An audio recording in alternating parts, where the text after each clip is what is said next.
राज्याभिषेक। ऐसा कहते हैं दशरथ जी के पैरों तले जमीन खिसकी महाराज। और राजा राम को यह मालूम नहीं था कि रात को तो उनको राजा बनना है सुबह, लेकिन उसी प्रातः काल उनको वापस वन में जाना पड़ा। लेकिन अपने पिता की आज्ञा मानने के लिए, मां की आज्ञा मानने के लिए एक पुत्र अपना राज सिंहासन सब ठाट बाट छोड़ करके एक संत की भांति अपने वस्त्र पहन करके जंगल में जाने लगते हैं। तब उनकी पत्नी सीता ने कहा कि हे नाथ, आप जंगल में जा रहे हैं तो मैं यहां पर क्या करूंगी, मैं भी आपके साथ चलूंगी। त्रेता युग की नारियों को देखिए और आज कलयुग की नारियों को देखिए। आज के युग में अगर कोई पति दिन भर खेत में काम कर रहा है तो उनकी धर्मपत्नियां घर पे टीवी देखती है, वो साथ में काम भी नहीं कर सकती है। और एक मां सीता को देखिए जो राजा की रानी है और बड़े राजा की पुत्री होते हुए भी अपने पति धर्म को निभाने के लिए उसने कहा कि अगर आप जंगल में रहेंगे तो मेरे लिए वह जंगल ही राज्य होगा और मैं भी आपके साथ में वन में चलूंगी। तब भगवान राम ने कहा कि देवी, आपके चरण बड़े कोमल हैं, आप कभी जंगल में नहीं गए हो, आप यहीं रहिए। लेकिन मां सीता ने क्या कहा कि जब मेरा विवाह हुआ था तब मेरी मां ने मुझे क्या कहा था, और आज की मां जब शादी होती है तब अपनी बेटी से क्या कहती है, दोनों बातें सुन रहे हैं।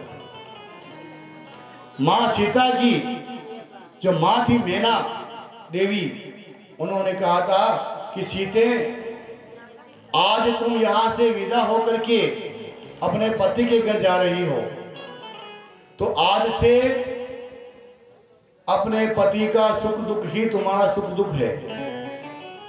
अपने ससुराल में कोई भी बात हो, आप यहां पर आकर के हमें नहीं कहोगी।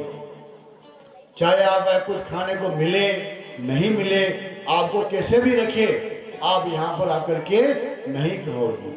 और जो आपके सास ससुर हैं वह आपके धर्म के माता पिता हैं, और जिस प्रकार से आप हमारे यहाँ सेवा करती थी अपने धर्म के माता पिता, जो आपके सास हैं ससुर जी हैं, उनकी आपको क्या करनी है, सेवा करनी है। मां मैना इतनी अच्छी उनको ज्ञान की बातें दे रही है कि सीते, ऐसा नहीं हो कि आप अपने पिता के मना करने के बाद में या अपने पति के मना करने के बाद में यहां दौड़ के आ जाओ। जब भी आप यहां पे आओ, हंसते खेलते आना, लड़ाई झगड़ा करके आपको कभी भी पीर में नहीं आना है। और उसके विपरीत आज कलयुग में शादी होती है तो मां सबसे पहले बेटी को क्या देती है, मोबाइल देती है कि बेटा पामड़ा देख के तुम्हारे से फोन कर दे, है ना। और अगर तेरे कोई भी चीज चाहिए तो मेरे को फोन कर देना, मैं उसी समय लेके आ जाऊंगी। और आजकल की लड़कियों के लिए ससुराल संभालते कैसा संभालते हैं, दादा होजू नहीं वे, दादा होराजी नहीं वे, नड़न नहीं वे, खाली जमाई एकलो, ताकि सेवा नहीं करनी पड़े। अब ये जमाना कलयुग का है महाराज, न तो आपका दोष है न हमारा दोष है। लेकिन पहले की माताएं ऐसी थी जो अपनी बेटियों को ऐसी शिक्षा देती थी। लेकिन आज में कितना परिवर्तन हो गया। आज की जो लड़कियां हैं वो अपने पति की एक बात नहीं सुनती, पति एक बोले छोरिया चार बोले, और कुछ भी कहते मैं पापा के जा रही हूं मेरे को, और माँ बाप भी उनको घर पर रख लेते हैं। ये सबसे बड़ी गलती होती है माँ बाप की। अगर अपनी बेटी ससुराल से लड़ाई झगड़ा करके आती है तो कभी भी अपने घर पे उसको नहीं रखना चाहिए, उसी समय वापस ससुराल भेजना चाहिए कि तू ससुराल जा, तू यहाँ इच्छा हो तब रहे, लेकिन उनकी मर्जी से आ, लड़ाई झगड़ा करके मत। अगर प्रत्येक माँ बाप ऐसी बात करने लग जाए तो आज भी वह नारियां सीता बन सकती है। लेकिन जो संस्कार होते हैं वह संस्कार अपने औलादों को कौन देता है, मां देती है। पिता नहीं दे सकते, क्योंकि उनको अपना कार्य करना पड़ता है, परिवार को पालना पड़ता है। बच्चे दिन भर माँ के सामने रहते हैं, तो सबसे ज्यादा कर्तव्य माँ का होता है कि अपने बच्चे और बच्चियां क्या कर रहे हैं, उनको क्या संस्कार देने हैं। माँ और बेटे का चरित्र इतना बड़ा है, 2 दिन लगते कहने के लिए, और मेरे पास समय 20 मिनट है। इसलिए भगवान राम जाते हैं वनवास में, लेकिन राजा भरत को वहां जैसे ही बुलाने के लिए भेजते हैं, राजा राम का जाना होता है, और दशरथ जी उनके वियोग में अपने प्राण त्याग देते हैं। तब भरत को वहां बुलावा भेजते हैं, तब भरत जी वहां से आते हैं, तो रास्ते में क्या देखते हैं, बहुत प्रकार के अपशकुन देखते हैं, और महल में आने के बाद पूछते हैं कि यह क्या हुआ। तब उन्होंने कहा कि आपके पिताजी का स्वर्गवास हो गया। तब वह सबसे पहले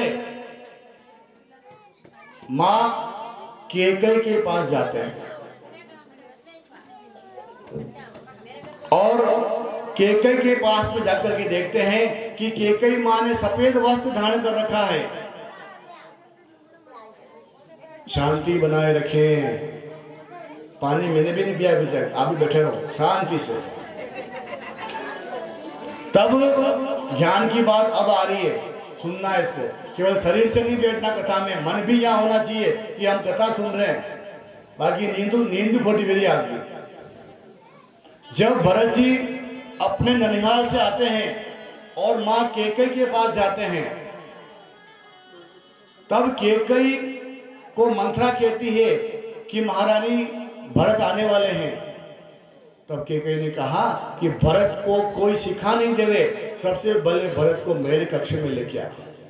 तब मंथरा भरत को कैकेयी के कक्ष में ले जाती है, और जैसे ही कैकेयी के वो दर्शन करते हैं, भरत क्या देखते हैं कि उनकी मां ने सफेद वस्त्र धारण कर रखे हैं, विधवा के कपड़े पहन रखे हैं।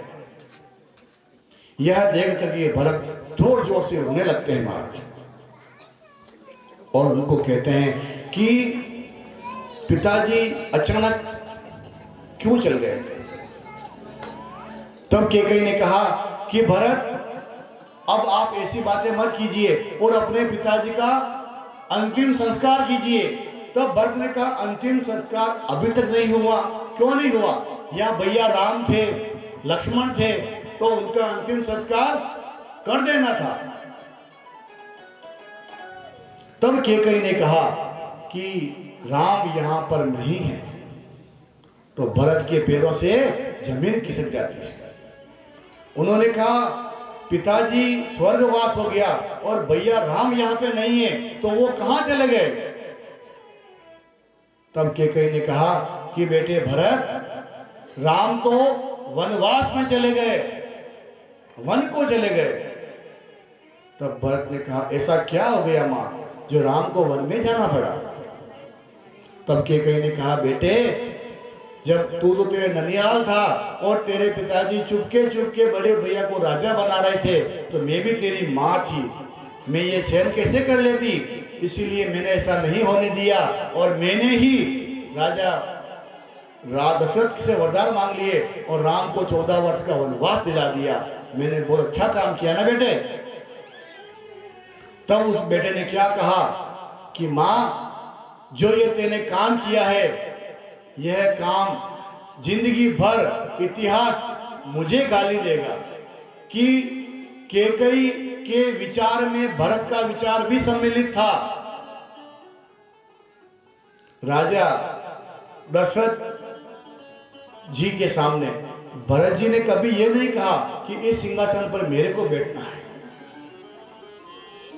तो भरत जी ने कहा कैकेयी मां से कि मां, आपने ऐसा पाप क्यों किया? अब आज से मैं यह प्रतिज्ञा करता हूं कि मैं आपका मुख कभी नहीं देखूंगा। भरत ने अपनी मां का मुख देखने के लिए मना कर दिया महाराज कि मैं आपका मुख नहीं देखूंगा, क्योंकि आपने मेरे भैया श्री राम को वनवास भेज दिया है।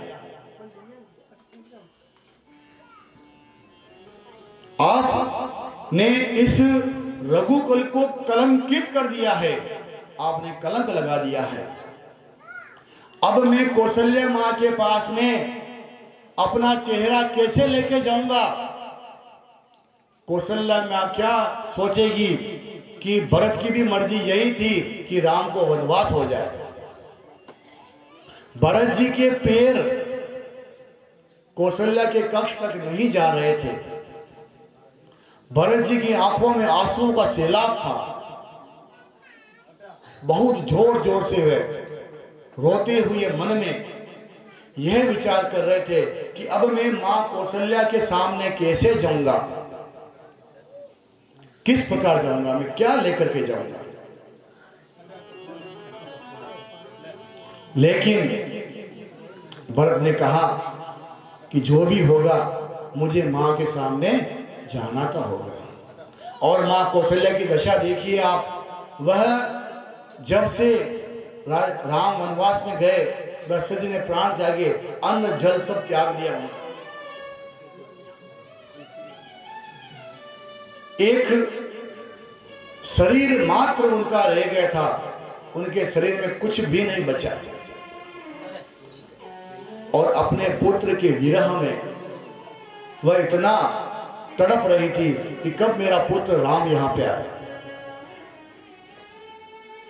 इस बात को देखते देखते भरत जी जाते हैं कौशल्या के कक्ष में जाने के लिए। भरत जी के पांव उनके कक्ष में जा ही नहीं रहे थे। लेकिन भरत जी मजबूरीवश कि क्या करूं मैं, मां को मैं कैसे मां कहूंगा। वह जैसे जाते हैं कक्ष में और कौशल्या मां को आवाज लगाते हैं, मां, ओ मैया। तो कौशल्या मां सुनती नहीं है, क्योंकि वो विरह में इतनी पागल हो गई थी कि कोई उसे आवाज लग रहा है वह मुझे मालूम ही नहीं। भरत जी ने 3 बार और पुकारा, माता कौशल्या, मैया। तब कौशल्या मैया ने पीछे मुड़ के देखा कि मेरा राम आ गया है, लेकिन पीछे भरत थे। और भरत जाकर के कौशल्या मां के चरणों में गिर जाते हैं और कहते हैं कि मैया, आप मेरे को दोषी मत समझना, यह मेरी मां की करतूत है। मैं मेरी मां के विचारों में सहमत नहीं था। क्यों राजा राम को आपने वनवास में भेज दिया? मेरी बिल्कुल इच्छा नहीं थी। अब मैं आपके सामने कैसे रहूं? तब कौशल्या ने कहा, बेटा भरत, मैं राम से ज्यादा स्नेह भरत से करती हूं। कौशल्या मां को देखिए, अपने पुत्र को वन भेज दिया, फिर भी कहते हैं कि भरत से मैं ज्यादा स्नेह करती हूं और मैं राम से ज्यादा भरत को जानती हूं कि मेरा भरत ऐसा कभी हो ही नहीं सकता जो अपने भाई को वनवास में भेज दे। राम जी लाडले थे कैकेयी माता के और भरत जी लाडले थे कौशल्या मां के। कौशल्या मां ने कहा, भरत, मुझे तेरे पे पूरा विश्वास है कि इसमें आपका कोई दोष नहीं है, लेकिन होने को कौन डाल सकता है। अब आपको अपने पिताजी का अंतिम संस्कार करना चाहिए। तब राजा दशरथ के जो शव को तेल की नौका में डुबा के रखा था उनको बाहर निकालते हैं और भरत और आदि उनका दाह संस्कार करते हैं। तब वशिष्ठ गुरु कहते हैं कि अब ये सिंहासन ज्यादा दिनों तक रिक्त नहीं रहना चाहिए। भरत, आप अपने पिता की और माता की आज्ञा के कारण आपको इस सिंहासन पे बैठना पड़ेगा। तब भरत जी कहते हैं, नहीं, मैं इस आसन पे नहीं बैठूंगा, यह सिंहासन मेरे भैया श्री राम का है और उन्हीं का रहेगा, मैं उनके आसन पे नहीं बैठ सकता। नहीं बैठे वो आसन पे। तब राजा भरत ने कहा कि अगर गुरुदेव आपकी इच्छा हो तो हम सभी अयोध्यावासी राजा राम को लेने के लिए चलते हैं और उनको मना करके हम लेके आएंगे और उनका सिंहासन उनको वापस देंगे। देखिए महाराज, ये त्रेता युग की बात है। इतना बड़ा अयोध्या राज्य है, लेकिन राज्य एक भाई दूसरे भाई से लड़ाई कर रहा है। किसके लिए कर रहा है? कि ये आसन, ये सिंहासन आप लीजिए, मैं नहीं लूंगा। ये राज्य आप संभालिए, मैं नहीं संभालूंगा। और आज के इस कलयुग में देखिए भाई भाई कितना लड़ते हैं। आज खेत के ऊपर लड़ाई होती है, तो लड़ाई होती है एक बेद जमीन के लिए, एक मेर के लिए लड़ाई होती है। भाई भाई दोनों लड़ते हैं और कोर्ट में केस कर लेते हैं। और एक भाई राम और भरत थे। भरत तो कह रहा सिंहासन पे राम बैठेंगे और राम कह रहे भरत बैठेंगे। दोनों भाई भाई का प्रेम देखिए आप। जो व्यक्ति यहां पर एक बीघा जमीन में नहीं कमा सकता, तो क्या वो एक जमीन में कमा लेगा? नहीं कमाएगा। लेकिन कोई भी भाई ये कुर्बानी दे ही नहीं सकता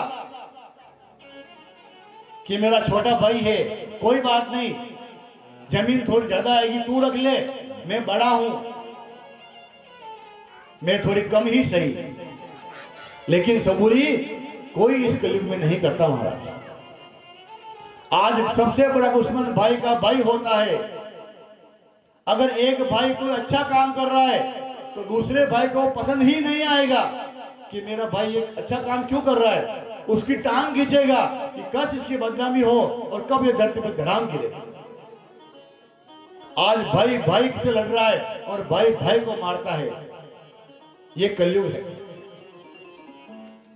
और एक भाई वो थे राम और भरत, जो सिंहासन के लिए लड़ रहे हैं कि आसन पे आप बैठिए, आप बैठिए। क्यों लड़ रहे हैं? क्योंकि उनके संस्कार उनकी माताओं ने बचपन में ही ऐसे दिए कि भाई क्या होता है, बड़ा भाई पिता के समान होता है और बड़ी भाभी मां के समान होती है। और आज के जमाने में मां ऐसे संस्कार नहीं दे पाती है।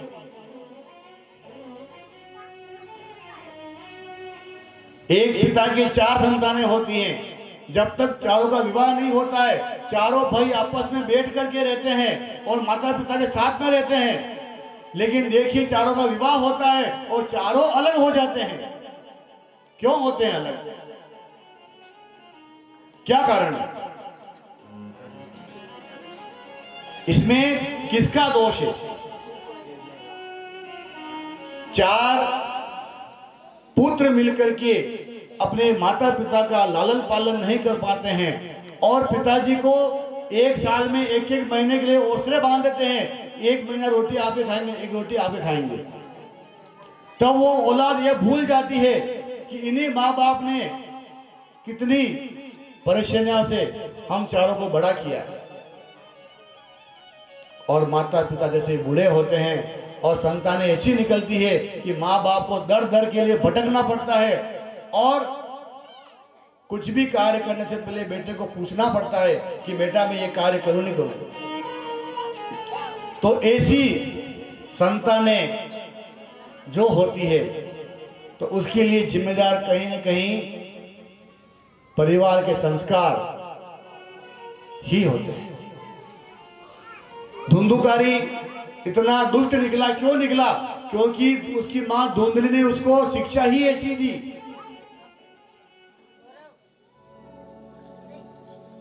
इसलिए अपनी संतानों को हम अच्छी शिक्षा दें, इसके लिए सबसे प्रथम गुरु होती है मां। मां चाहे तो घर को बिगाड़ सकती है और मां चाहे तो घर को बना सकती है। इसीलिए महाराज जी, बंद हुई मुट्ठी लाख की होती है और खुलती ही खाक हो जाती है। जो परिवार आपस में मिलजुल के रहता है, जो देरानियां जेठानियां आपस में मिलजुल के रहती है, वही भगवान का वास होता है। जेठानी सोच ले कि मेरी देवरानी आ गई है, अब मैं काम नहीं करूंगी, तो काम कैसे चलेगा महाराज? अगर देवरानी किसको कहते हैं पहले ये बताओ? देवताओं के द्वारा भेजी गई रानी देवरानी होती है। अगर देवरानी हमारे घर में नहीं आएगी तो आप जेठानी कैसे बनोगे? जेठानी बनने के लिए देवरानी लानी पड़ेगी आपको। तो जेठानी का भी यह फर्ज होता है कि मेरी देवरानी को मैं अपनी छोटी बहन की तरह रखूं। जो अपनी ननद होती है उसको मैं बहन की तरह रखूं। जब ननद पीर में आती है और जब वापस ससुराल जाती है तो वो अपने भाभी को, भाई के चेहरे को देखती है कि मुझे कुछ हाथ में देवे कि नहीं देवे, लेकिन भाभी कुछ भी नहीं देती है उसको। और ये भाभी की बहन घर पे आ जावे और बहन जावे तो साड़ी देती बहन को, हैं? ये कलयुग है महाराज। इतना फर्क आप क्यों रखते हैं? ये बहन है, ये ननद है, एक अपने पति की बहन है, एक अपनी बहन है, दोनों बराबर है। दोनों को हमेशा बराबर रखना चाहिए। लड़ाई झगड़े घर में होते हैं, वहां लक्ष्मी का वास नहीं होता है। और फिर हम कहते हैं ना करे घर में पैसे टके टके कर तू बचे, रोज तो हकावाड़ घर में। जिस घर में शांति नहीं रहेगी वहां लक्ष्मी जी नहीं आएंगे। लक्ष्मी जी और दरिद्रता दोनों बहनें हैं और रोज शाम को यह हर गांव में घूमने के लिए, विचरण करने के लिए निकलते हैं। और जिस घर में लड़ाई झगड़े होते हैं वहां पर जाती है दरिद्रता, और जो घर साफ स्वच्छ रहता है वहां जाती है लक्ष्मी जी। अब आपको अपने घर में किसको बुलाना है वो भी टिकट आपके पास में है। इसलिए आप सभी को अपने परिवार में प्रेम से रहना है और परिवार नहीं टूटे ऐसा आप सभी को प्रयत्न करना चाहिए। चाहे 2 पैसे के नीचे आपको आना पड़े, एक कमरा कम पातिया हुए आपकी, कोई बात नहीं, लेकिन भाई को नहीं छोड़ना चाहिए। इस दुनिया में भाई जैसा भाई नहीं होता है। एक बार एक कुएं में एक बंदर गिर गया था, तो उस बंदर को कौन निकाले? एक व्यक्ति को बुलाया गया कि यार तू बहुत होशियार है, तू इस कुएं में जाकर के उस बंदर के बच्चे को निकाल के ला। तब उस व्यक्ति ने कहा मैं कुएं में जा तो सकता हूं बंदर को निकालने के लिए, लेकिन जब मैं ऊपर आऊंगा तो मुझे रस्सी पकड़ के कौन खींचेगा? गांव वालों ने कहा हम पूरा गांव है यहाँ पर, हम पूरे गांव वाले रस्सी खींचेंगे, तू चिंता मत कर। लेकिन उस व्यक्ति ने कहा नहीं, जो मेरा भाई है अगर वो भाई रस्सी खींचेगा तो मैं इस बंदर को बाहर निकालूंगा, और मेरा भाई जो नहीं आएगा तो मैं ये रस्सी नहीं खींचूंगा। लेकिन महाराज जी उन दोनों भाइयों के बीच में 25 साल से लड़ाई चल रही थी। दोनों एक दूसरे के दुश्मन थे, लेकिन उसने कहा अगर मेरा भाई आता है तो मैं ये रस्सी अंदर जाता हूं। तो गांव वाले सभी इकट्ठे होकर के उसके भाई के पास जाते हैं और कहते हैं कि तेरा भाई अंदर जा रहा कुएं में, तू एक काम करना, केवल रस्सी को बाहर से पकड़ के रखना, तू उससे बोलना मत, लड़ाई है तो, लेकिन रस्सी को बाहर से पकड़ लेना। उसको गांव वाले 5 पंच गए और मना करके लाए। पूरा गांव वाला एक साथ में आ गए और रस्सी को बाहर खींचते हैं महाराज। और वह आदमी जाता है कुएं के अंदर, उस बंदर को अपने कंधे पे बैठा करके वह ऊपर आ रहा है। तो जैसे ही वह बंदर अपने कंधे पे बैठा करके ऊपर लेके आता है तो जो गांव वाले पास में थे उन्होंने सबसे पहले उस बंदर को देखा, तो वो सारे गांव वाले डर गए, अरे कुएं में से राक्षस आ गया, राक्षस आ गया। सभी गांव वाले रस्सी छोड़ करके भाग गए, लेकिन जो उसका भाई था वो नहीं गया। और उस भाई ने उस रस्सी को खींचते खींचते अपने भाई को बाहर निकाला। तब गांव वालों ने शाम को सभा करी और दोनों भाई को आमने सामने बैठाया, और जो भाई कुएं में गया था उससे पूछा कि तेने इतनी जिद क्यों करी कि मेरे भाई को लेके आना है। तब उसने क्या कहा महाराज कि मुझे पता था ये सभी गांव वाले मेरे काम नहीं आएंगे, मुझे विश्वास था कि अगर मेरा भाई मेरे साथ में होगा तो मुझे वो बचाएगा, इसलिए मेरे भाई को बुलाया था। इसीलिए हम आपसे कहते हैं, चाहे कितनी भी लड़ाई हो जाए, चाहे कितना भी झगड़ा हो जाए, पैसे के लिए, धन के लिए, लेकिन अपने भाई को कभी नहीं छोड़ना। भाई जैसा और कोई भी नहीं होता है महाराज। वही भरत जी वापिस अपने भाई को लेने के लिए जंगल में जाते हैं। तो उस समय चित्रकूट के घाट पर भगवान राम जी वहां पर अपना आश्रम लगाए बैठे थे। भरत जी विशाल सेना लेकर के जाते हैं, अपना वेशभूषा सब लेके जाते हैं। तब गांव वालों ने कहा था ये कैसा भाई भरत है उनका, जो अपने भाई को लेने जा रहे हैं और रथ में बैठ के जा रहे हैं। तब भरत ने उसी समय अपने चप्पल, अपने वस्त्र, आभूषण सब उतार दिए और नंगे पांव अपने भाई को लेने के लिए चल पड़ते हैं। जब मां कैकेयी भी उनको कहती है भरत को कि बेटा साथ में मैं भी चलूंगी, तब कैकेयी ने कहा नहीं, मैं संग में तुम्हें नहीं ले जाऊंगा, तुम कलंकिनी हो और मेरे भैया श्री राम को आपने देश निकाला दिया है, तो मैं आपको साथ में नहीं ले जाऊंगा। लेकिन कौशल्या मां के कहने के बाद में वह कैकेयी को साथ में लेके जाते हैं। लक्ष्मण जी ने देखा कि चतुरंगी सेना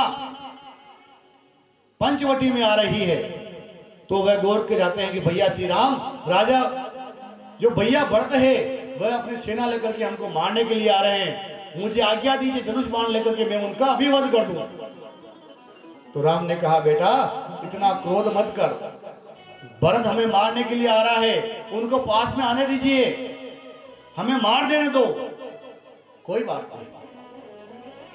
लेकिन भरत मारने नहीं, वह अपने भाई को वापस ले जाने के लिए आ रहे थे।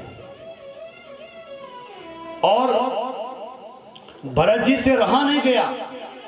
जब उनके भाई का शिविर थोड़े ही दूर था, भरत जी के मन में अनेक तरह के विचार आ रहे थे कि मैं जब भैया श्री राम के पास में जाऊंगा तो मैं राम जी से कैसे मिलूंगा। राम जी सोचते होंगे कि भरत भी ऐसा ही होगा, उसने क्या किया, इस प्रकार के भाव जो है उनके मन में आ रहे थे। लेकिन भरत जी सब कुछ भूल करके दौड़ते हुए प्रभु श्री राम के पास जाते हैं और राम जी से भेंट करके राम जी उनको गले लगाते हैं। और भरत जी कहते हैं कि भैया आपको वापस चलना पड़ेगा और आपका सिंहासन आप संभालिए। तब राम जी ने कहा नहीं, मैं नहीं आ सकता हूं। तब भरत जी ने कहा ठीक, आप नहीं आते हो तो आपकी निशानी मुझे दे दीजिए, कोई निशानी, जो निशानी में लेके जाऊंगा वही वहां पर आसन पे राज करेगी और मैं आपका सेवक बन करके, आपका दास बन के वहां की सेवा करूंगा। तब भरत राम जी वहां से क्या लेके आते हैं, प्रभु श्री राम की खड़ाऊ। राम भक्त वहां से खड़ाऊ लेके आते हैं। राम भक्त ले चला रे। देखिए किस प्रकार भरत जी अपने मस्तक पर खड़ाऊ और आंखों में क्या लेके जाते हैं, पानी। राम भक्त ले चला रे, शीश पे खड़ा, शीश पे खड़ा और आँखियों में पानी।